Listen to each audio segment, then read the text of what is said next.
ಆಕಾಶವಾಣಿ ಬೆಂಗಳೂರು ಕೇಂದ್ರದ ಶ್ರೋತೃಗಳಿಗೆ ನಮಸ್ಕಾರ.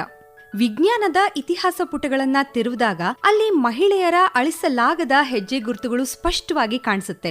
ಪ್ರಯೋಗಾಲಯದ ಕೊಠಡಿಯಿಂದ ಹಿಡಿದು ಬಾಹ್ಯಾಕಾಶದ ಅಂಗಳದವರೆಗೆ ಜಗತ್ತಿನಾದ್ಯಂತ ಮಹಿಳಾ ವಿಜ್ಞಾನಿಗಳು ಸವಾಲುಗಳನ್ನ ಮೆಟ್ಟಿ ನಿಂತು ಜ್ಞಾನದ ಬೆಳಕು ಚೆಲ್ಲಿದ್ದಾರೆ. ಆಕಾಶವಾಣಿ ಬೆಂಗಳೂರು ಕೇಂದ್ರ ಅಂಥ ಸಾಧಕ ಮಹಿಳೆಯರಿಗೆ ಗೌರವ ಸಲ್ಲಿಸೋ ಉದ್ದೇಶದಿಂದ ವಿಶೇಷ ಕಾರ್ಯಕ್ರಮವನ್ನ ಆಯೋಜಿಸಿದೆ. ವಿಜ್ಞಾನದ ಕ್ಷಿತಿಜವನ್ನ ವಿಸ್ತರಿಸಿ ಮುಂದಿನ ತಲೆಮಾರಿಗೆ ದಾರಿ ತೋರಿದ ಮತ್ತು ಅಸಾಧ್ಯ ಅಂತ ಭಾವಿಸಿದ್ದನ್ನ ಸಾಧ್ಯವಾಗಿಸಿದ ಮಹಿಳೆಯರ ಜೀವನ ಮತ್ತು ಸಾಧನೆಯನ್ನ ಇವತ್ತು ನಾವು ಸ್ಮರಿಸಲಿದ್ದೇವೆ. ಈ ಹೊತ್ನಲ್ಲಿ ನಿಮ್ಮ ಜೊತೆಯಾಗಿರೋದು ಅಮೂಲ್ಯ. ನನಗೊಂದು 7-8 ವರ್ಷ ಇರ್ಬೋದು. ಅವಾಗ ಅವಳು ನನಗೆ ಹೇಳ್ತಾ ಇದ್ಲು, ನಾನು ಬುಕ್ಕಲ್ಲಿ ಓದಿದೆ, ಇಲ್ಲಿ ನಕ್ಷತ್ರಗಳೆಲ್ಲ ಕಾಣಿಸ್ತಾ ಇದೆಯಲ್ಲ, ಇದಕ್ಕಿನ್ನ ತುಂಬ ನಕ್ಷತ್ರಗಳು ನಮಗೆ ಕಾಣಿಸ್ತೇ ಇರೋ ಅಷ್ಟು ಇದೆ, ಗೊತ್ತಾ ನಿನಗೆ? ನಾನು ಓ ಹೌದಾ ಅದು ಇವತ್ತಿಗೂ ನನ್ನ ತಲೆಯಲ್ಲಿ ಇದೆ ಅವಳು ಅದು ಹೇಳಿದ್ದು. ಪ್ರಾಬಬ್ಲಿ ಅದೊಂಥರ ಟ್ರಿಗರ್ ಇತ್ತು ಅನ್ಸತ್ತೆ.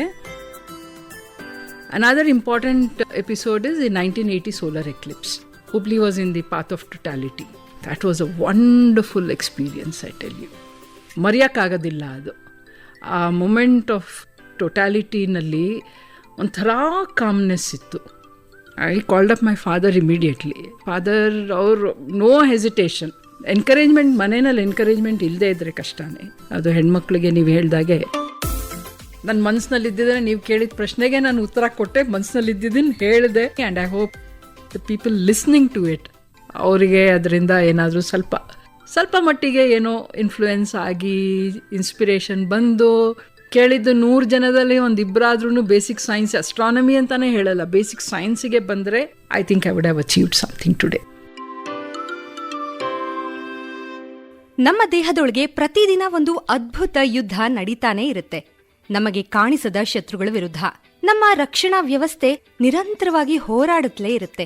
ಆ ರಕ್ಷಣಾ ವ್ಯವಸ್ಥೆ ಹೆಸರೇ ನಮ್ಮ ರೋಗ ನಿರೋಧಕ ಶಕ್ತಿ.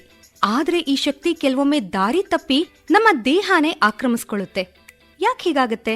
ಅದನ್ನ ತಡೆಯೋಕೆ ಸಾಧ್ಯ ಇದೆಯಾ?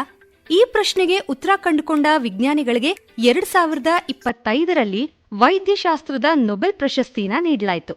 ಅವರಲ್ಲಿ ಪ್ರಮುಖರಾದ doctor Mary ಬ್ರಾಂಕೋ.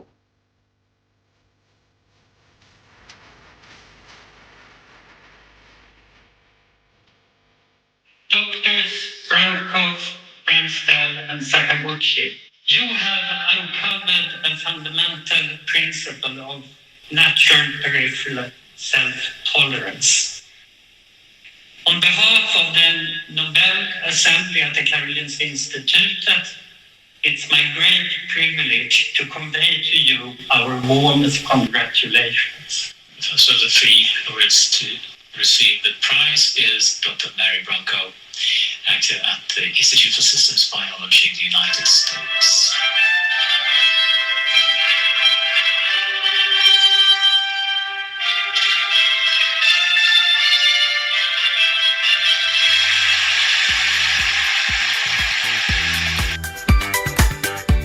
Doctor Mary Branco ಅವರ ಜೀವನ ಹಾಗೂ ಸಾಧನೆ ಬಗ್ಗೆ ಇವತ್ತು ನಾವು ತಿಳ್ಕೊಳ್ಳೋಣ. ಡಾಕ್ಟರ್ ಮೇರಿ ಎಲಿಜಬೆತ್ ಬ್ರಾಂಕೋ 1961ರಲ್ಲಿ ಅಮೆರಿಕದ ಒರೆಗಾನ್ ರಾಜ್ಯದ ಪೋರ್ಟ್ಲ್ಯಾಂಡ್ ನಗರದಲ್ಲಿ ಜನಿಸಿದ್ರು. ಚಿಕ್ಕಂದಿನಲ್ಲೇ ವಿಜ್ಞಾನದ ಬಗ್ಗೆ ತೀವ್ರ ಆಸಕ್ತಿ ಹೊಂದಿದ್ದ ಅವರು ವಾಷಿಂಗ್ಟನ್ ವಿಶ್ವವಿದ್ಯಾಲಯದಿಂದ ಅಣು ಮತ್ತು ಕೋಶ ಜೀವಶಾಸ್ತ್ರದಲ್ಲಿ ಪದವಿನ ಪಡೆದ್ರು ಹಾಗೂ ಪ್ರಿನ್ಸ್ಟನ್ ವಿಶ್ವವಿದ್ಯಾಲಯದಿಂದ ಅಣು ಜೀವಶಾಸ್ತ್ರದಲ್ಲಿ ಡಾಕ್ಟರೇಟ್ ಕೂಡ ಪಡೆದ್ರು. ಪ್ರಸ್ತುತ ಅವರು ಸಿಯಾಟಲ್ನ ಇನ್ಸ್ಟಿಟ್ಯೂಟ್ ಫಾರ್ ಸಿಸ್ಟಮ್ಸ್ ಬಯಾಲಜಿ ಸಂಸ್ಥೆನಲ್ಲಿ ಕಾರ್ಯನಿರ್ವಹಿಸುತ್ತಿದ್ದಾರೆ. ಡಾಕ್ಟರ್ ಮೇರಿ ಬ್ರಾಂಕೋ ಅವರು ನೊಬೆಲ್ ಪಾರಿತೋಷಕ ಬಂದ ಸಂದರ್ಭನ ವಿವರಿಸಲೇಬೇಕು. ನೊಬೆಲ್ ಪ್ರಶಸ್ತಿ ಬಂದಾಗ ಸ್ವೀಡನ್ನಿಂದ ಬೆಳಗ್ಗೆ 3 ಗಂಟೆಗೆ ಅವರಿಗೆ ಫೋನ್ ಕರೆ ಬಂತಂತೆ. ಆದ್ರೆ ಅದನ್ನ ಸ್ಪ್ಯಾಮ್ ಅಂತ ಭಾವಿಸಿ ಅವರು ಫೋನನ್ನ ಮ್ಯೂಟ್ ಮಾಡಿದ್ರಂತೆ. ಸ್ವಲ್ಪ ಹೊತ್ತಿನ ನಂತರ ಪತ್ರಿಕೆಯ ಛಾಯಾಗ್ರಾಹಕರೊಬ್ರು ಸಂದರ್ಶನಕ್ಕೋಸ್ಕರ ಅವರ ಮನೆ ಬಾಗಿಲು ತಟ್ಟದಾಗ್ಲೇ ಸತ್ಯ ಅವ್ರಿಗೆ ಗೊತ್ತಾಯ್ತು. ಈ ಘಟನೆ ಅವರ ಸರಳ ಸ್ವಭಾವಕ್ಕೆ ಹಿಡಿದ ಕನ್ನಡಿ ಅಂತಲೇ ಹೇಳಬಹುದು ಅಲ್ವಾ? 2025ರ ವೈದ್ಯಶಾಸ್ತ್ರದ Nobel ಪ್ರಶಸ್ತಿನ doctor Mary ಬ್ರಾಂಕೋ, doctor Fred ರ್ಯಾಮ್ಡೆಲ್ ಹಾಗೂ ಡಾಕ್ಟರ್ ಶಿಮೋನ್ ಸಾಕುಗುಚಿ ಅವರಿಗೆ ಜಂಟಿಯಾಗಿ ನೀಡಲಾಯಿತು. ಈ ಮೂವರು ಒಂದು ಅತ್ಯಂತ ಮಹತ್ವದ ಪ್ರಶ್ನೆಗೆ ಉತ್ತರ ಕಂಡುಹಿಡಿದ್ರು ಅಂತ ಹೇಳ್ಬಹುದು. ಯಾಕೆ ನಮ್ಮ ದೇಹದ ರಕ್ಷಣಾ ವ್ಯವಸ್ಥೆ ನಮ್ಮನ್ನ ಆಕ್ರಮಿಸೋದಿಲ್ಲ, ಆದ್ರೆ ಕೆಲವರಲ್ಲಿ ಯಾಕೆ ಇದು ವ್ಯತಿರಿಕ್ತವಾಗಿ ಪರಿಣಾಮ ಬೀರುತ್ತೆ ಅಂತ ಅವರ ಸಂಶೋಧನೆಯಾಗಿತ್ತು. ಇದನ್ನ ಅರ್ಥ ಮಾಡ್ಕೊಳ್ಳೋಕೆ ಮೊದಲು ನಮ್ಮ ರೋಗ ನಿರೋಧಕ ವ್ಯವಸ್ಥೆ ಹೇಗೆ ಕೆಲಸ ಮಾಡುತ್ತೆ ಅದನ್ನ ತಿಳಿಯೋಣ. ಕಲ್ಪನೆ ಮಾಡ್ಕೊಳ್ಳಿ, ನಮ್ಮ ದೇಹ ಒಂದು ದೊಡ್ಡ ಕೋಟೆ. ಈ ಕೋಟೆನ ರಕ್ಷಿಸೋದಕ್ಕೆ ಒಂದು ಬಲಿಷ್ಠ ಸೈನ್ಯ ಇದೆ. ಅದೇ ನಮ್ಮ ಬಿಳಿ ರಕ್ತ ಕಣಗಳು. ಇವುಗಳಲ್ಲಿ ಟಿ ಕಣಗಳು, ಟಿ ಸೆಲ್ಸ್ ಎಂಬ ವಿಶೇಷ ಸೈನಿಕರಿದ್ದಾರೆ. ಇವ್ರ ಕೆಲಸ ಬ್ಯಾಕ್ಟೀರಿಯಾ, ವೈರಸ್ಗಳಂತಹ ಶತ್ರುಗಳನ್ನ ಗುರುತಿಸ ಮಾಡೋದು. ಆದ್ರೆ ಕೆಲವೊಮ್ಮೆ ಈ ಸೈನ್ಯ ಕೂಡ ತಪ್ಪು ಮಾಡುತ್ತೆ. ಶತ್ರು ಯಾರು, ಮಿತ್ರ ಯಾರು ಅಂತ ಗೊಂದಲಕ್ಕೆ ಒಳಗಾಗಿ ತನ್ನದೇ ಕೋಟೆಯ ಗೋಡೆಗಳನ್ನ ಹಾಗೂ ಜನರನ್ನ ಆಕ್ರಮಿಸುತ್ತೆ. ಇದನ್ನೇ ವೈದ್ಯಕೀಯ ಭಾಷೆಯಲ್ಲಿ ಸ್ವಯಂ ರೋಗ ನಿರೋಧಕ ಕಾಯಿಲೆ ಅಂದ್ರೆ ಆಟೋ ಇಮ್ಯೂನ್ ಡಿಸೀಸ್ ಅಂತ ಕರೀತಾರೆ. ಟೈಪ್ 1 ಮಧುಮೇಹ, ಸಂಧಿವಾತ, ಲೂಪಸ್ ಇವೆಲ್ಲ ಇಂಥ ಕಾಯಿಲೆಗಳೇ. ಈಗ ಮೂಲ ಸಂಶೋಧನೆಗೆ ಬರೋಣ. ಡಾಕ್ಟರ್ ಮೇರಿ ಬ್ರಾಂಕೋ ಮತ್ತವರ ತಂಡ ಓಕ್ರಿಡ್ಜ್ ರಾಷ್ಟ್ರೀಯ ಪ್ರಯೋಗಾಲಯದಲ್ಲಿ ಸ್ಕರ್ಫಿ ಅನ್ನೋ ವಿಚಿತ್ರ ಇಲಿ ಮೇಲೆ ಒಂದು ಸಂಶೋಧನೆ ನಡೆಸಿದ್ರು. ಈ ಇಲಿ ಒಂದು ತೀವ್ರ ಆನುವಂಶಿಕ ರೋಗ ನಿರೋಧಕ ಅಸ್ವಸ್ಥತೆಯಿಂದ ಬಳಲ್ತಿತ್ತು. ಈ ಇಲಿ ಯಾಕೆ ಇಷ್ಟು ಅನಾರೋಗ್ಯಕ್ಕೆ ಒಳಗಾಗತ್ತೆ ಅನ್ನೋ ಪ್ರಶ್ನೆ ಅವರ ತಂಡನ ಕಾಡ್ತು. ವರ್ಷಗಟ್ಲೆ ಸಂಶೋಧನೆ ನಡೆಸಿದ್ಮೇಲೆ ಆ ಇಲಿಯ ಎಕ್ಸ್ ಕ್ರೋಮೋಸೋಮ್ ಅಲ್ಲಿ ಒಂದು ಜೀನ್ನಲ್ಲಿ 2 ಅಣುಗಳ ಕೊರತೆ ಇದೆ ಅಂತ ಸಂಶೋಧಕರು ಕಂಡುಹಿಡಿದ್ರು. ಇದು ಅತ್ಯಂತ ಸಣ್ಣ ವ್ಯತ್ಯಾಸವಾಗಿದ್ರೂ ಕೂಡ ಬಹಳ ಮಹತ್ವದ್ದಾಗಿತ್ತು. ಈ ಜೀನ್ಗೆ FOXP3 ಅಂತ ಹೆಸರಿಟ್ರು. ಈ ಒಂದು ಪುಟ್ಟ ಕೊರತೆ ಇಡೀ ರಕ್ಷಣಾ ವ್ಯವಸ್ಥೆನೇ ಹಾಳು ಮಾಡಿತ್ತು. ಇದನ್ನ ಒಂದು ಸರಳ ಉದಾಹರಣೆ ಮೂಲಕ ನಾವು ಅರ್ಥ ಮಾಡ್ಕೊಳ್ಬಹುದು. ನಮ್ಮ ಮನೆಯ ವಿದ್ಯುತ್ ಮಂಡಲ ಅಂದ್ರೆ ಎಲೆಕ್ಟ್ರಿಕ್ ಸರ್ಕ್ಯೂಟ್ನ ಒಂದು ಮುಖ್ಯ ಸ್ವಿಚ್ ಹಾಳಾದ್ರೆ ಇಡೀ ಮನೆಯ ವಿದ್ಯುತ್ ವ್ಯವಸ್ಥೆನೇ ಕೆಟ್ಟು ಹೋಗುತ್ತೆ ಅಲ್ವಾ? ಅದೇ ರೀತಿ FOXP3 ಜೀನ್ ಸರಿಯಾಗಿ ಕೆಲಸ ಮಾಡದೇ ಇದ್ರೆ ಸಂಪೂರ್ಣ ರೋಗ ನಿರೋಧಕ ವ್ಯವಸ್ಥೆ ಅಸ್ತವ್ಯಸ್ತಗೊಳ್ಳುತ್ತೆ. ಈ ಸಂಶೋಧನೆಯ ಮೊದಲ ಮಹತ್ವದ ಹೆಜ್ಜೆ ಇಟ್ಟವರು ಜಪಾನಿನ ವಿಜ್ಞಾನಿ ಡಾಕ್ಟರ್ ಶಿಮೋನ್ ಸಕಗುಚಿ. 1995ರಲ್ಲಿ ಅವರು ರೆಗ್ಯುಲೇಟರಿ ಟಿ ಕಣಗಳು ಎಂಬ ಒಂದು ಹೊಸ ವಿಧದ ರೋಗ ನಿರೋಧಕ ಕಣಗಳನ್ನ ಕಂಡುಹಿಡಿದ್ರು. ಇವು ಸ್ವಯಂ ರೋಗ ನಿರೋಧಕ ಕಾಯಿಲೆಗಳಿಂದ ದೇಹನ ರಕ್ಷಣೆ ಮಾಡುತ್ತೆ ಅನ್ನೋದನ್ನ ಪತ್ತೆ ಹಚ್ಚಿದ್ರು. ಇದನ್ನ ಒಂದು ಸುಲಭವಾದ ಉದಾಹರಣೆಯಲ್ಲಿ ನಾವು ಅರ್ಥ ಮಾಡ್ಕೊಳ್ಬಹುದು. ಒಂದು ದೊಡ್ಡ ನಗರವನ್ನ ಕಾಯೋದಕ್ಕೆ ಪೊಲೀಸ್ ಪಡೆ ಇರುತ್ತೆ. ಅವ್ರ ಕೆಲಸ ಶತ್ರುಗಳನ್ನ ಹಿಡಿಯೋದು, ಅಪರಾಧಿಗಳನ್ನ ನಿಯಂತ್ರಿಸೋದು. ಆದ್ರೆ ಅವರೇ ಉದ್ರಿಕ್ತರಾಗಿ ಸಾಮಾನ್ಯ ನಾಗರಿಕರ ಮೇಲೂ ಎರಗಿದ್ರೆ ಆಗ ನಗರದಲ್ಲಿ ಅವ್ಯವಸ್ಥೆ ಉಂಟಾಗುತ್ತೆ ಅಲ್ವಾ? ಇದನ್ನ ತಡೆಯೋಕೆ ಒಂದು ಶಿಸ್ತಿನ ಮೇಲ್ವಿಚಾರಣಾ ತಂಡ ಇರುತ್ತೆ. ಅದು ನಮ್ಮ ಪೊಲೀಸರಿಗೆ ಇಲ್ಲಿ ನಿಲ್ಸಿ, ಇವರು ನಮ್ಮವರು ಅನ್ನೋ ಸಂಕೇತ ನೀಡುತ್ತೆ. ನಮ್ಮ ದೇಹದಲ್ಲಿ ರೆಗ್ಯುಲೇಟರಿ ಟಿ ಕಣಗಳು ಇದೇ ಕೆಲಸ ಮಾಡುತ್ತೆ. ದೇಹದ ರಕ್ಷಣಾ ಸೈನ್ಯ ಅತಿಯಾಗಿ ಉದ್ರಿಕ್ತವಾದಾಗ ಅದನ್ನ ತಣ್ಣಗಾಗಿಸಿ ದೇಹದ ತನ್ನ ಕಣಗಳ ಮೇಲೆ ದಾಳಿ ಆಗದೇ ಇರೋ ಹಾಗೆ ಇದು ತಡೆಯುತ್ತೆ. ಹಾಗಾಗಿ ಇವನ್ನ ರೋಗ ನಿರೋಧಕ ವ್ಯವಸ್ಥೆಯ ಬ್ರೇಕ್ ಅಂತ ಕೂಡ ಕರಿಬಹುದು. ಆದ್ರೆ ಪ್ರಶ್ನೆ ಏನಂದ್ರೆ, ಈ ರೆಗ್ಯುಲೇಟರಿ ಟಿ ಕಣಗಳು ಹೇಗೆ ಸೃಷ್ಟಿಯಾಗತ್ವೆ? ಅವು ಸರಿಯಾಗಿ ಕೆಲಸ ಮಾಡೋದಕ್ಕೆ ಯಾವ ಜೀನ್ ಕಾರಣ ಅಂತ. ಇದಕ್ಕೆ ಉತ್ತರ ನೀಡಿದ್ದೇ ಡಾಕ್ಟರ್ ಮೇರಿ ಬ್ರಾಂಕೋ ಅವರ FOXP3 ಸಂಶೋಧನೆ. 2003ರಲ್ಲಿ ಡಾಕ್ಟರ್ ಬ್ರಾಂಕೋ ಮತ್ತು ಡಾಕ್ಟರ್ ಸಕಗುಚಿ ಅವರ ಸಂಶೋಧನೆಗಳು ಒಂದಾಗಿ ಪರಿಧಿ ರೋಗ ನಿರೋಧಕ ಸಹಿಷ್ಣುತೆ ಎಂಬ ಸಂಪೂರ್ಣ ಹೊಸ ಸಂಶೋಧನಾ ಕ್ಷೇತ್ರಕ್ಕೆ ಜನ್ಮ ನೀಡಿತು. ಅಂದ್ರೆ ತನ್ನನ್ನ ತಾನು ಆಕ್ರಮಿಸಿಕೊಳ್ಳದೇ ಇರೋ ಹಾಗೆ ರಕ್ಷಿಸಿಕೊಳ್ಳೋದು ಈ ಕಣಗಳ ಗುರಿಯಾಗಿತ್ತು. ಈ ಜೀನ್ ಇಲ್ಲದಿದ್ರೆ ಅಥವಾ ದೋಷಪೂರಿತವಾಗಿದ್ರೆ ದೇಹ ತನ್ನ ಶತ್ರು ತಾನೇ ಆಗ್ಬಿಡುತ್ತೆ ಅಂತ ಇವರು ಪ್ರೂವ್ ಮಾಡಿದ್ರು. ಈ ಸಂಶೋಧನೆ ಕೇವಲ ಪ್ರಯೋಗಾಲಯದ 4 ಗೋಡೆಗಳ ನಡುವೆ ಉಳಿಲಿಲ್ಲ. ಅದು ಇವತ್ತು ಲಕ್ಷಾಂತರ ರೋಗಿಗಳ ಜೀವನದಲ್ಲಿ ನೇರ ಬದಲಾವಣೆ ತರ್ತಿದೆ. ಈ ಸಂಶೋಧನೆ ಕ್ಯಾನ್ಸರ್ ಮತ್ತು ಸ್ವಯಂ ರೋಗ ನಿರೋಧಕ ಕಾಯಿಲೆಗಳಿಗೆ ಹೊಸ ಚಿಕಿತ್ಸೆಗಳಿಗೆ ದಾರಿ ಮಾಡಿಕೊಟ್ಟಿದೆ ಮತ್ತು ಅಂಗಾಂಗ ಕಸಿ ಮಾಡಿಸಿಕೊಂಡ ರೋಗಿಗಳಿಗೆ ಉತ್ತಮ ಭವಿಷ್ಯದ ಭರವಸೆ ನೀಡಿದೆ. ಅದನ್ನ ಒಂದೊಂದಾಗಿ ನೋಡೋಣ. ಮೊದಲನೇದು ಕ್ಯಾನ್ಸರ್ ಚಿಕಿತ್ಸೆ. ಕ್ಯಾನ್ಸರ್ ಕಣಗಳು ಬಹಳ ಚಾಲಾಕಿ. ಅವು ರೆಗ್ಯುಲೇಟರಿ ಟಿ ಕಣಗಳನ್ನ ತಮ್ಮ ಪರವಾಗಿ ಬಳಸಿಕೊಂಡು ದೇಹದ ರಕ್ಷಣಾ ಸೈನ್ಯವನ್ನ ನಿಷ್ಕ್ರಿಯಗೊಳಿಸುತ್ತೆ. ಹಾಗಾಗಿ ದೇಹಕ್ಕೆ ಕ್ಯಾನ್ಸರ್ ಕಣಗಳ ಉಪಸ್ಥಿತಿ ಗೊತ್ತಾಗೋದೇ ಇಲ್ಲ. FOXP3 ಸಂಶೋಧನೆ ಈ ರಹಸ್ಯನ ಬಯಲ್ಮಾಡ್ತು. ಈಗ ಇಮ್ಯುನೋಥೆರಪಿ ಎಂಬ ಆಧುನಿಕ ಕ್ಯಾನ್ಸರ್ ಚಿಕಿತ್ಸೆ ರೆಗ್ಯುಲೇಟರಿ ಟಿ ಕಣಗಳ ಈ ತಂತ್ರವನ್ನ ತಟಸ್ಥಗೊಳಿಸಿ ದೇಹದ ರಕ್ಷಣಾ ಶಕ್ತಿಯನ್ನೇ ಕ್ಯಾನ್ಸರ್ ವಿರುದ್ಧ ಬಳಸಿಕೊಳ್ತಿದೆ. ರಾಸಾಯನಿಕ ಚಿಕಿತ್ಸೆ ಅಥವಾ ಶಸ್ತ್ರಚಿಕಿತ್ಸೆಗಿಂತ ಇದು ಹೆಚ್ಚು ನಿಖರ ಮತ್ತು ಕಡಿಮೆ ಅಡ್ಡಪರಿಣಾಮ ಉಳ್ಳದ್ದಾಗಿದೆ. ಎರಡನೇದು ಸ್ವಯಂ ರೋಗ ನಿರೋಧಕ ಕಾಯಿಲೆಗಳು. ಟೈಪ್ 1 ಮಧುಮೇಹ, ರೂಮೆಟಾಯ್ಡ್ ಸಂಧಿವಾತ, ಲೂಪಸ್ ಇವೆಲ್ಲ ರೆಗ್ಯುಲೇಟರಿ ಟಿ ಕಣಗಳು ಸರಿಯಾಗಿ ಕಾರ್ಯನಿರ್ವಹಿಸದೇ ಇದ್ದಾಗ ಉಂಟಾಗೋ ಕಾಯಿಲೆಗಳು. ಈ ಸಂಶೋಧನೆಯಿಂದ ಈಗ ವೈದ್ಯರು ಆ ಕಣಗಳ ಸಂಖ್ಯೆ ಅಥವಾ ಕಾರ್ಯವನ್ನ ಹೊರಗಿನಿಂದ ನಿಯಂತ್ರಿಸಿ ಕಾಯಿಲೆ ಗುಣಪಡಿಸೋ ದಿಕ್ಕಿನಲ್ಲಿ ಸಂಶೋಧನೆ ನಡೆಸುತ್ತಿದ್ದಾರೆ. ಈ ದಿಕ್ಕಿನಲ್ಲಿ ಈಗಾಗಲೇ ಭರವಸೆದಾಯಕ ಫಲಿತಾಂಶಗಳು ಕೂಡ ಕಾಣಿಸ್ತಿದೆ. ಮೂರನೇದು ಅಂಗಾಂಗ ಕಸಿ, ಆರ್ಗನ್ ಟ್ರಾನ್ಸ್ಪ್ಲಾಂಟ್. ಯಾರಾದ್ರೂ ಮೂತ್ರಪಿಂಡ ಅಥವಾ ಹೃದಯ ಕಸಿ ಮಾಡಿಸ್ಕೊಂಡಾಗ ದೇಹ ಆ ಹೊಸ ಅಂಗವನ್ನ ಶತ್ರು ಅಂತ ಭಾವಿಸಿ ನಾಶ ಮಾಡೋಕೆ ಪ್ರಯತ್ನ ಪಡುತ್ತೆ. ಇದನ್ನ ತಡೆಯೋಕೆ ರೋಗಿಗಳು ಜೀವನ ಪೂರ್ತಿ ಔಷಧ ತಗೋಬೇಕಾಗತ್ತೆ. ಆದರೆ ರೆಗ್ಯುಲೇಟರಿ ಟಿ ಕಣಗಳ ಈ ಹೊಸ ಜ್ಞಾನದಿಂದ ಭವಿಷ್ಯದಲ್ಲಿ ನಮ್ಮ ದೇಹ ಹೊಸ ಅಂಗವನ್ನ ಸ್ವಾಭಾವಿಕವಾಗಿ ಒಪ್ಪಿಕೊಳ್ಳುವಂತೆ ಮಾಡೋ ಚಿಕಿತ್ಸೆ ಸಾಧ್ಯ ಆಗಬಹುದು ಅಂತ ವಿಜ್ಞಾನಿಗಳು ಆಶಾವಾದ ತಳೆದಿದ್ದಾರೆ. ಒಟ್ನಲ್ಲಿ ಹೇಳೋದಾದ್ರೆ ಡಾಕ್ಟರ್ ಮೇರಿ ಬ್ರಾಂಕೋ ಅವರ ಸಂಶೋಧನೆ ಒಂದು ಸಣ್ಣ ಜೀನನ ಬಾಗಿಲು ತಟ್ಟಿ ಔಷಧ ಜಗತ್ತಿಗೆ ಒಂದು ಬೃಹತ್ ಸಾಧ್ಯತೆಯ ಲೋಕವನ್ನೇ ತೋರಿಸಿಕೊಟ್ಟಿದೆ. ನಮ್ಮ ದೇಹದೊಳಗಿನ ಆ ಸಣ್ಣ ಸಣ್ಣ ರೆಗ್ಯುಲೇಟರಿ ಟಿ ಕಣಗಳು ನಮ್ಮನ್ನ ಪ್ರತಿದಿನ ರಕ್ಷಿಸ್ತಿವೆ ಅನ್ನೋದನ್ನ ಅರ್ತು ಆ ದಿಕ್ಕಿನಲ್ಲಿ ಮಹತ್ವದ ಸಂಶೋಧನೆ ನಡೆಸಿ ಯಶಸ್ವಿಯಾದ ಡಾಕ್ಟರ್ ಮೇರಿ ಬ್ರಾಂಕೋ ಅವರ ಸಾಧನೆ ಮಾನವ ಕುಲಕ್ಕೆ ಆಕೆ ಮಾಡಿದ ಬಹುದೊಡ್ಡ ಉಪಕಾರ ಅಂತಲೇ ಪರಿಗಣಿಸಬಹುದು. ಮಹಿಳೆಯೊಬ್ಬಳು ವಿಜ್ಞಾನದ ಅತ್ಯುನ್ನತ ಶಿಖರ ಏರಿ ತೋರಿಸಿದ ಈ ಸಾಧನೆ ನಮ್ಮ ಮುಂದಿನ ತಲೆಮಾರಿಗೆ ದಾರಿದೀಪವಾಗಿ ನಿಲ್ಲಲಿ ಅನ್ನೋದು ನಮ್ಮ ಆಶಯ.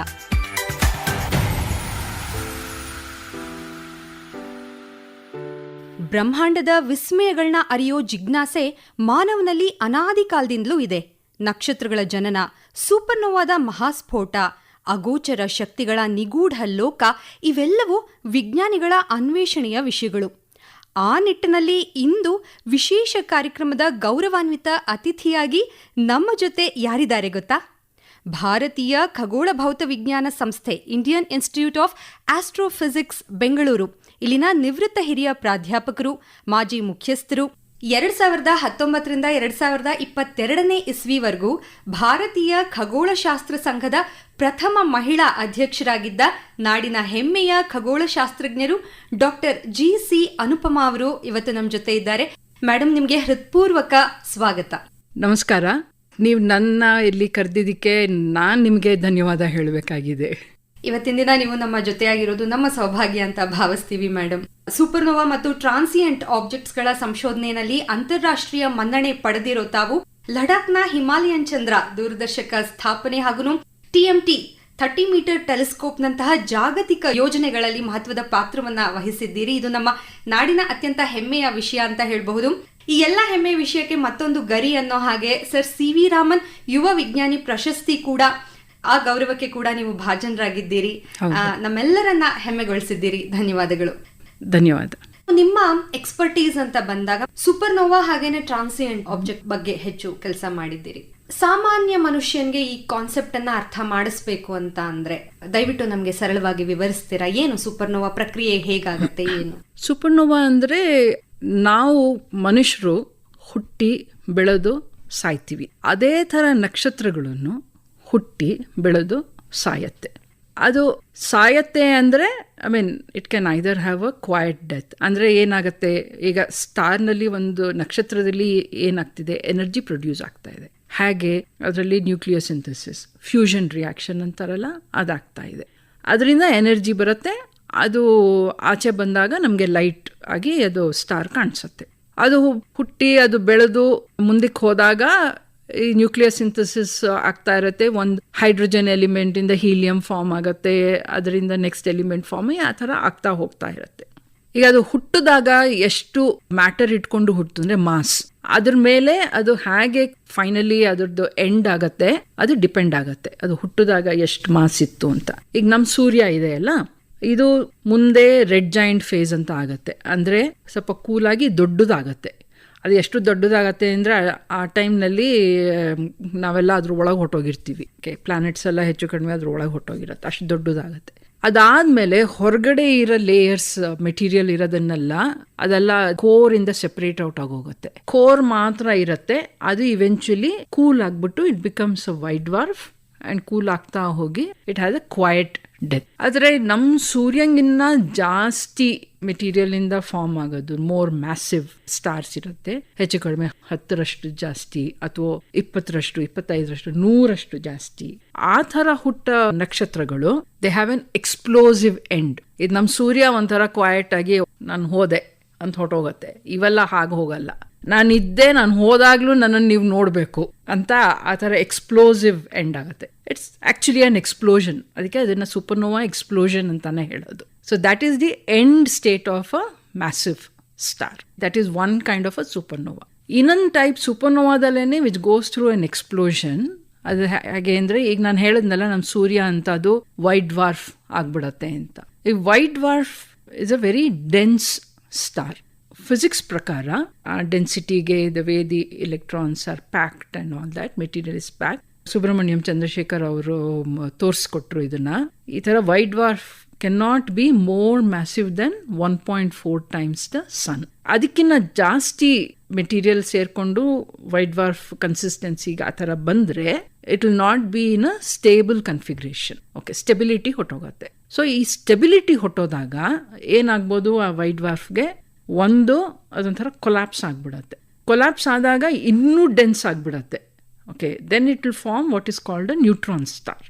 ಇನ್ನೊಂದು ಏನಾಗುತ್ತೆ, ಈ ಥರ ಸ್ಟೆಬಿಲಿಟಿ ಹೋದಾಗ ಇಟ್ ಕ್ಯಾನ್ ಎಕ್ಸ್ಪ್ಲೋಡ್. ಒಂಥರ ಇಗ್ನೈಟ್ ಆಗ್ಬಿಟ್ಟು ಅನ್ಕಂಟ್ರೋಲ್ಡ್ ಇಗ್ನಿಷನ್ ಥರ ಆಗಿ ಈ ಬಾಂಬ್ಗಳಲ್ಲಿ ಆ ಥರ ಆಗುತ್ತಲ್ಲ, then it will explode. So that also then forms a supernova. So basically what is a supernova? It is the end state of a star. Madam, ಮಾತಿನ ಮಧ್ಯೆ ನೀವು ಸುಬ್ರಹ್ಮಣ್ಯನ್ ಚಂದ್ರಶೇಖರ್ ಅವರನ್ನ ನೆನೆಸ್ಕೊಂಡ್ರಿ, ಹಿರಿಯ ವಿಜ್ಞಾನಿಗಳು. ಆ ವಿಷಯ ಬಂದಾಗ ನಿಮ್ಮ ಲಡಾಖ್ ಪ್ರಾಜೆಕ್ಟ್ ಬಗ್ಗೆ ನಾವು ಮಾತಾಡ್ಲೇಬೇಕು. ದಯವಿಟ್ಟು ಆ ಪ್ರಾಜೆಕ್ಟ್ ಬಗ್ಗೆ ವಿವರನ ತಿಳಿಸ್ಕೊಡ್ತೀರಾ? ಯಾಕಂದ್ರೆ ಅದಕ್ಕೆ ಹೆಸರು ಕೂಡ ಚಂದ್ರ ಅಂತಾನೆ ಇದೆ. ಕಾವಲೂರಿನಲ್ಲಿ ಟೆಲಿಸ್ಕೋಪ್ ಇದೆ, 2.3 ಮೀಟರ್ ಟೆಲಿಸ್ಕೋಪ್. ಅದು ವೈನುಬಪ್ಪು IA ಡೈರೆಕ್ಟರ್ ಆಗಿದ್ದಾಗ ಅವರ ಪ್ರಾಜೆಕ್ಟ್ ಶುರು ಮಾಡಿದ್ದು. ಸೊ ಅವಾಗ್ಲಿಂದಾನೇ ಒಂದು ತಲೆನಲ್ಲಿ ಇತ್ತು, ದೊಡ್ಡ ಟೆಲಿಸ್ಕೋಪ್ ಬರಬೇಕು ದೇಶಕ್ಕೆ ಅಂತ. 2.3 ಆಗಿನ ಕಾಲಕ್ಕೆ 1986ನಲ್ಲಿ ಅದು ಇನ್ಸ್ಟಾಲ್ ಆಗಿ ಅದು ಕಮಿಷನ್ ಆದಾಗ ಕಂಪ್ಲೀಟ್ಲಿ ಇಂಡಿಜಿನಸ್ ಟೆಲಿಸ್ಕೋಪ್. ಅದು ಡಿಸೈನ್, ಬಿಲ್ಟ್, ಎವ್ರಿಥಿಂಗ್ ಇಂಡಿಯಾದಲ್ಲಿ ಮಾಡಿದ್ದು. ಆಗಿನ ಕಾಲಕ್ಕೆ it was one of the largest telescopes. ಏಷ್ಯಾದಲ್ಲೇ ಲಾರ್ಜೆಸ್ಟ್ ಆಗಿತ್ತು 1986ನಲ್ಲಿ. ಹಿಮಾಲಯನ್ ಚಂದ್ರ ಟೆಲಿಸ್ಕೋಪ್ ಅದು ಲದಾಖ್ನಲ್ಲಿ ದೊಡ್ಡ ಟೆಲಿಸ್ಕೋಪ್ ಆಗಬೇಕು ಅನ್ನೋ ಐಡಿಯಾ ಸುಮಾರು ವರ್ಷದಿಂದ ಇತ್ತು. Almost from the late 1980s ಇಂದಾನೇ ಇತ್ತು. 1994ನಲ್ಲಿ IAA, when professor Ramnath Kaushik was the director, ಅವರು ಒಂದು 6 ಟೀಮ್ನ ಹಿಮಾಲಯನ್ ರೀಜನ್ನಲ್ಲಿ ಕಳಿಸಿ what we call A site survey, ಅಂದ್ರೆ ಯಾವ ಸೈಟ್ ಹೊಸ ಟೆಲಿಸ್ಕೋಪ್ ಸೆಟಪ್ ಮಾಡೋಕ್ಕೆ ಚೆನ್ನಾಗಿದೆ ಅದನ್ನ ನೋಡಿ ಕ್ಯಾರೆಕ್ಟರೈಸ್ ಮಾಡೋದಕ್ಕೆ ಒಂದು 6 ಟೀಮ್ನ ಕಳಿಸಿದ್ರು ರೆಕನೆಸೆನ್ಸ್ಗೆ. ನಾವು ದಿಸ್ ಇಸ್ ಇಂಪಾರ್ಟೆಂಟ್. ಯಾಕೆಂದ್ರೆ ನಾವು ಎಲ್ಲೆಂದ್ರಲ್ಲಿ ಟೆಲಿಸ್ಕೋಪ್ ಹಾಕಿದ್ರೆ ಪ್ರಯೋಜನ ಇಲ್ಲ. Site number of clear nights ಚೆನ್ನಾಗಿರ್ಬೇಕು, ಡಾರ್ಕ್ ನೈಟ್ಸ್ ಇರಬೇಕು, unpolluted region and higher altitude ನಲ್ಲಿ. ಸೊ ಜನರಲಿ ನೀವು ನೋಡಿದ್ರೆ ಅಬ್ಸರ್ವೇಟರೀಸ್ ಎಲ್ಲ ಮೌಂಟೇನ್ ನಲ್ಲಿ ಆ ತರ ಇರುತ್ತೆ. ಆ ರೆಕನೆಸೆನ್ಸ್ ಟ್ರಿಪ್ ನಲ್ಲಿ they identified Hanle was identified as a very good site. ಅದಾದ್ಮೇಲೆ ಅಲ್ಲಿ ರೆಗ್ಯುಲರ್ ಮಾನಿಟರಿಂಗ್, ಸೈಟ್ ಕ್ಯಾರೆಕ್ಟರೈಸೇಷನ್ ಮಾಡಿ ಸೈಟ್ ನ ಎಸ್ಟಾಬ್ಲಿಷ್ ಮಾಡಿದ್ರು. ಆಮೇಲೆ ಪುಟ್ ಅಪ್ ಅ ಪ್ರಪೋಸಲ್ ದೊಡ್ಡ ಟೆಲಿಸ್ಕೋಪ್ ಹಾಕೋದಕ್ಕೆ. The idea that we came up with and it was decided that will buy the telescope, but ಮಿಕ್ಕಿದೆಲ್ಲ ನಾವು ಮಾಡಬೇಕಾಗಿತ್ತು. So my involvement in this came initially site characterisation, data analyse ಮಾಡಿದೆ. ನಾನೇನು ಹೋಗಿರಲಿಲ್ಲ ಹಾನ್ಲೆಗೆ ಆ ಟೈಮ್ನಲ್ಲಿ.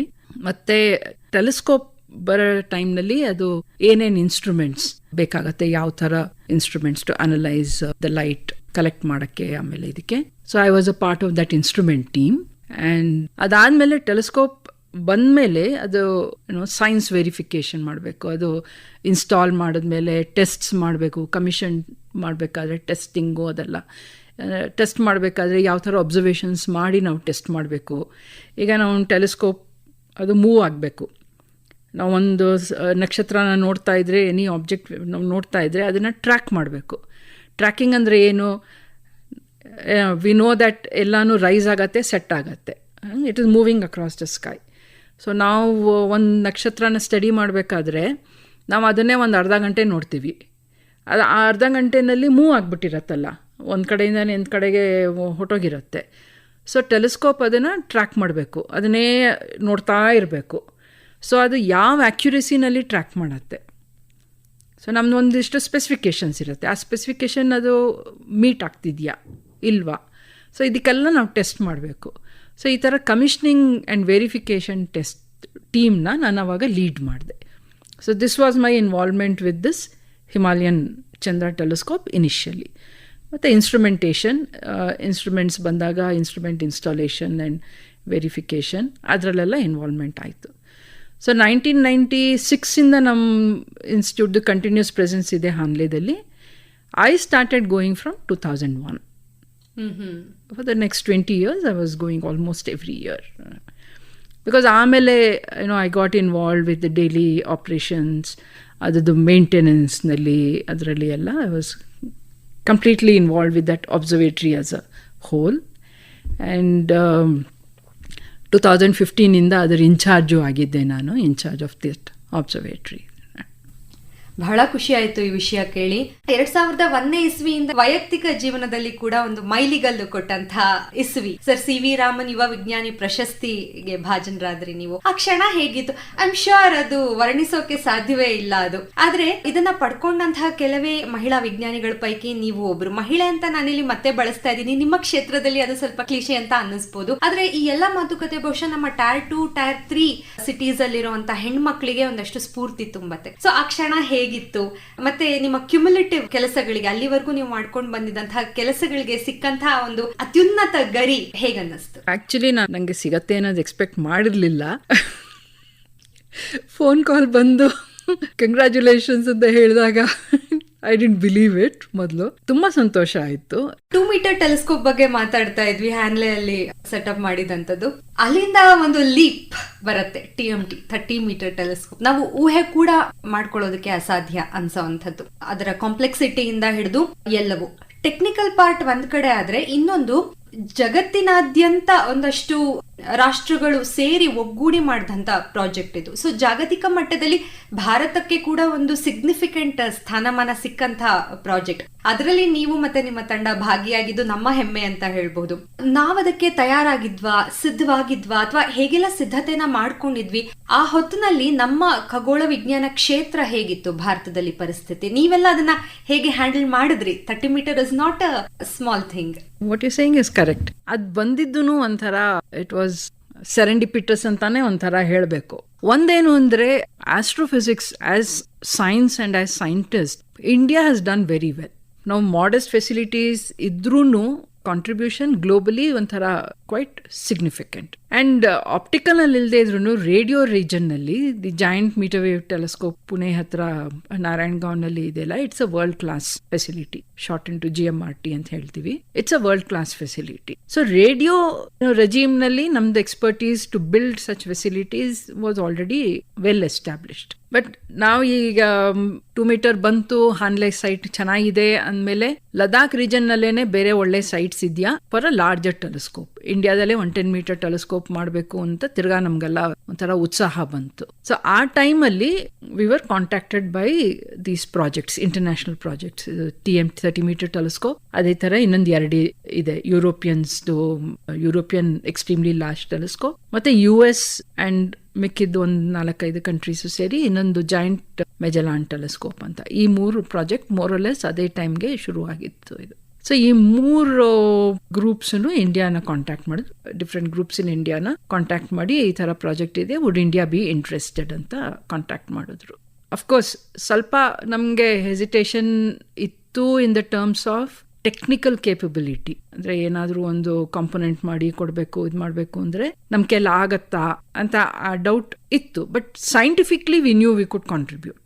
And software ಅಷ್ಟೊತ್ತಿಗೆ ಇಂಡಿಯಾದಲ್ಲಿ ಚೆನ್ನಾಗಿ ಎಸ್ಟಾಬ್ಲಿಷ್ ಆಗಿತ್ತು. So software we knew without doubt, but the other the conventional hardware, mechanical components ಅದರಲ್ಲೆಲ್ಲ ನಾವು ಮಾಡ್ಬೋದಾ ಅನ್ನೋದು ಒಂದ್ ಸ್ವಲ್ಪ ಡೌಟ್ ಇದ್ದೇ ಇತ್ತು. ಆದ್ರೆ ಅವಾಗ ಪ್ರಪೋಸಲ್ ಗವರ್ಮೆಂಟಿಗೆ ಹಾಕಿದಾಗ ಗವರ್ಮೆಂಟ್ ಹೇಳ್ತು, India should have a proper in kind contribution. So that was something which the 30 meter telescope was offering. 70% of India's contribution is by delivering various components. So ಅದನ್ನ ನಾವು ನೆಗೋಷಿಯೇಟ್ ಮಾಡಿ ನಮಗೆ ಈ 10 ಮೀಟರ್ ಟೆಲಿಸ್ಕೋಪ್ ನಮ್ಮ ಇಂಡಿಯಾದಲ್ಲಿ ಬರಬೇಕು ಅನ್ನೋದು ಇದ್ದೇ ಇತ್ತು. ನಾವು 30 ಮೀಟರ್ ಪಾರ್ಟಿಸಿಪೇಟ್ ಮಾಡಿದ್ರು ನಮಗಿರೋದು 2 metre 4 metre class telescopes, the largest ಇರೋದು 3.6 ಮೀಟರ್. ಅದರಿಂದ ಒಂದು ಹ್ಯೂಜ್ ಲೀಪ್ 30 ಮೀಟರ್ ನಾವು ಯೂಸ್ ಮಾಡಬೇಕು ಅಂದ್ರೆ 30 ಮೀಟರ್ ಟೆಲಿಸ್ಕೋಪ್ ಇಫೆಕ್ಟಿವ್ಲಿ ಯೂಸ್ ಮಾಡಬೇಕು ಅಂದ್ರೆ ಯಾವ ತರ ಸೈನ್ಸ್ ಪ್ರಾಜೆಕ್ಟ್ಸ್ ನಾವು ಮಾಡಬೇಕು. So main thing was the heart of the telescope, that is the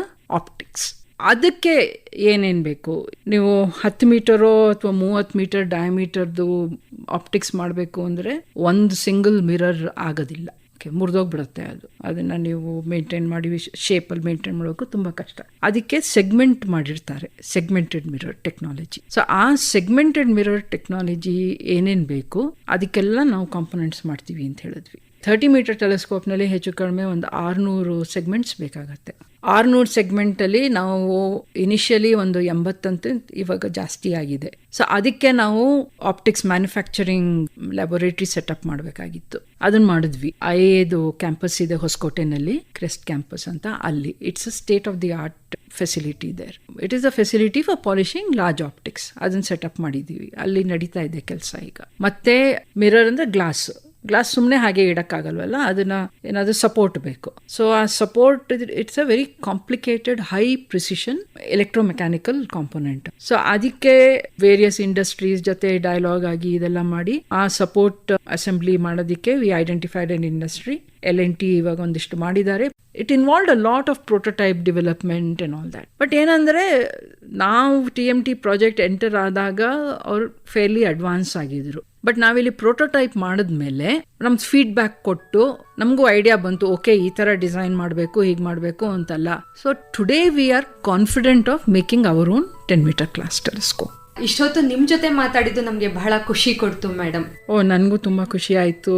ತಮ್ಮ ಅತ್ಯಮೂಲ್ಯ ಅನುಭವಗಳನ್ನ ಮತ್ತು ಜ್ಞಾನವನ್ನ ಆಕಾಶವಾಣಿ ಕೇಳುಗರೊಂದಿಗೆ ಮುಕ್ತ ಮನಸ್ಸಿನಿಂದ ಹಂಚಿಕೊಂಡಂತಹ ಡಾಕ್ಟರ್ ಅನುಪಮಾ ಅವರಿಗೆ ಆಕಾಶವಾಣಿ ಬೆಂಗಳೂರು ಪರವಾಗಿ ಹೃತ್ಪೂರ್ವಕ ಕೃತಜ್ಞತೆಗಳನ್ನ ಸಲ್ಲಿಸ್ತಾ ಇದ್ದೀನಿ.